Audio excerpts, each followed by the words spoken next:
Welcome. Welcome to the channel. If you like it, subscribe it. If you don't. Uh, this is just my stuff. I'm not a YouTuber. I always say that just to make things clear. I'm just a guy sharing his views. So we'll talk about. I came across this article because I always try to find the good stuff out there.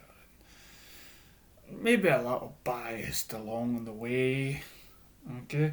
And so it says now the DC is now way bigger than the MCU.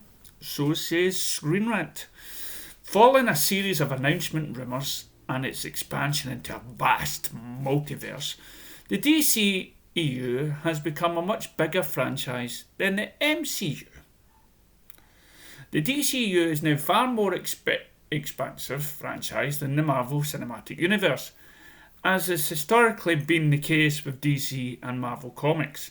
The two companies' respective big screen shared universe have often been used as a point of contrast for one another, frequently in debates over which of the two have been the stronger one. With the more divisive reception, the DCEU was subject to its early beginnings, its long-faced and uphill battle against the widespread perception that the MCU is gold standard. It's a gold standard. I like that line. I like that line. Its long-faced uphill battle against the widespread perception, right? Perception that the MCU is a gold standard. It ain't. It's just a standard. Like all the films, they're just standard. Okay, and you want a movie, it has to be that way. It will never manage to equal with a considerable head start and 23 movies under its belt. The notion that the DCEU ever catching up was never even considered. For me, it did it in 2 movies. Even John Campbell said that. Anyway, however, a number of developments in the past few months have seen the DCU not only rewrite the cinematic universe playbook, but unequivocally manage to generate a level of excitement for its future on par with that of MCU's in course of just a few months. DC TV blew up the multiverse. The Justice League Snyder Cut was announced. It's not a cut, it's a new movie. And the potential casting of Michael Keaton in the Flash movie was the potential to establish the multiverse on the big screen in a major way.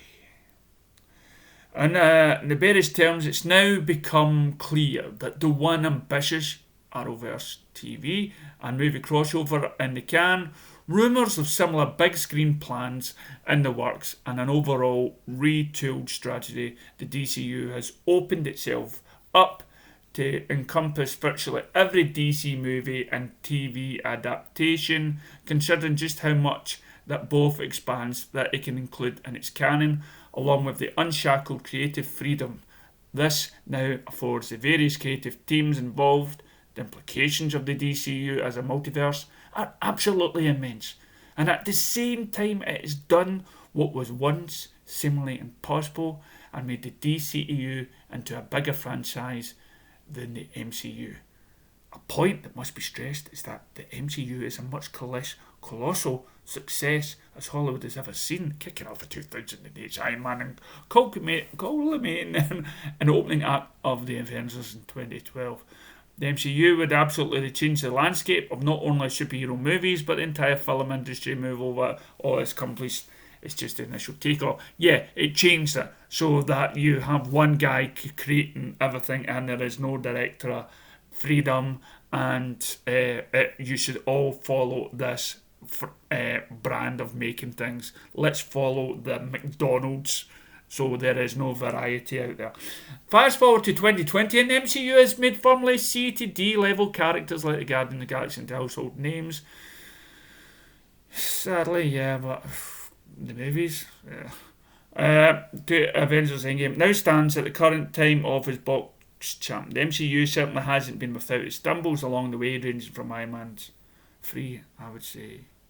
1, 2, 3. Less than warmly received portrayal of Mandarin to Black Widow, arguably missing the ideal release window by as much as half a decade, even without COVID-19 complicating. Nevertheless, the fact that MCU has a history of making mega hits, yeah, it's brainwashed dead people. Let's get the kids in for an hour while we sit and read the newspaper while you show us this really cheesy manufactured movie. Well, the MCU has put out one home run after another. The DCU was subject to a far more polarising reception to its beginning, say for Wonder Woman. At the same time, those fortunate are visibly reversing with the buzz of the Snyder Cut, Snyder Movie, Wonder Woman, 84, Suicide Squad, and more, breathing life into the franchise as a whole. Because you're letting the directors make a movie. And not a manufactured rubbish that people have been spoon-fed for the last so many years with the MCU. Well, the foundation has been laid to open the DC and the multiverse through the CW's Crisis of Infinite Earths crossover as an unexpected cameo, in particular blindsiding the world. The news of Michael Keaton's possible return as Batman, The Flash, would set off a nuclear explosion on social media while unleashing a torrent of rumours and theorising that's still continuing apace. More to the point, the dceu has now done something that many of its skeptics thought it never could, by releasing the Snyder movie, which it should have done and cut. If this film was released, first of all, people would be looking at the MCU and going, I don't need to see that, I don't need to see that, I don't need to see that. They're all the same. Just fast forward to the end game.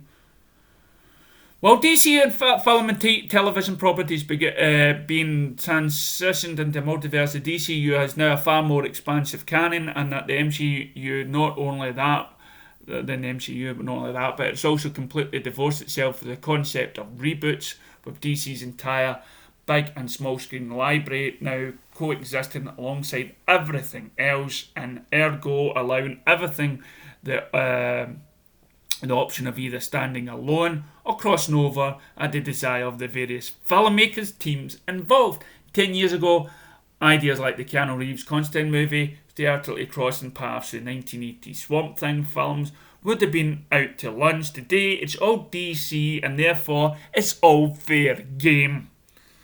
Let's please all the fans, the haters and the lovers of this Snyder movie. You're not gonna hate the Snyder movie. Go and take a run to yourself. Oh, I just noticed I've not put my BVS picture up. Next time. It's just my battery's low. Today, it's all therefore all fair game. Maybe the exact combination with won't happen, but it could. The MCU certainly itself isn't sitting on the bench when it comes to the multiverse. But I've seen as the phase, I'm going to fast forward this rubbish. God, it goes on. Right, okay, I'm just going to go to the last paragraph. Internal disagreements with alternate cuts when it first began, midway into 2020, and now, with much of its multiverse, has reshaped its capability for crossovers and storytelling freedom. This sky is now the limit for the DCEU. I'll put this at the bottom, okay? And I just thought I'll put something out there from the recent news, okay? One from the Quartering and the other one from Lightcast, okay? So just a little bit. 42.1. Something that caught my eye today. Zack Snyder himself acknowledged the fact that it's right here in the front of the article. You updated the article to add the fact that, Zack Snyder himself acknowledged the article, he looked at the article, and he liked it. And even if I think I saw a couple people say that he might not even read it, he just clicked on it. I mean, if that's the case, if something has Zack's name in it and there's an article out there, he's probably going to click on it and look at it and possibly read it. Even the title alone pretty much say that there's some history and some troubled history between Jeff Johns and Zack Snyder. And the title, The Fall of the DCEU, he doesn't probably need to read the full article to know his own fucking history. Exactly. I mean, even if he didn't spend like the 10 minutes it would take him to read it, he gleaned over enough of it to say, yep, and then just liked it and then moved on with his day, because he's a busy guy. I mean, he's still working on Army of the Dead from home, so he's busy. I'm not expecting him to read it. The fact that he did that within 24 hours of the posting was cool enough as it was.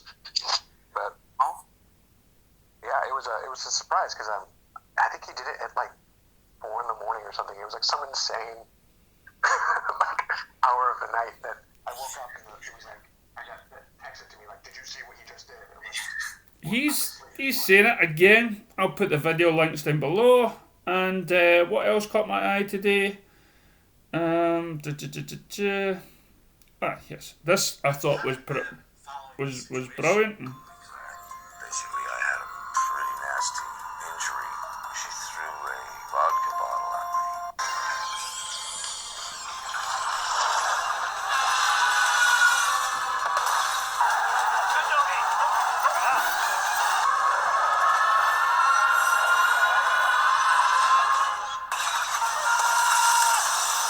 I thought that was class.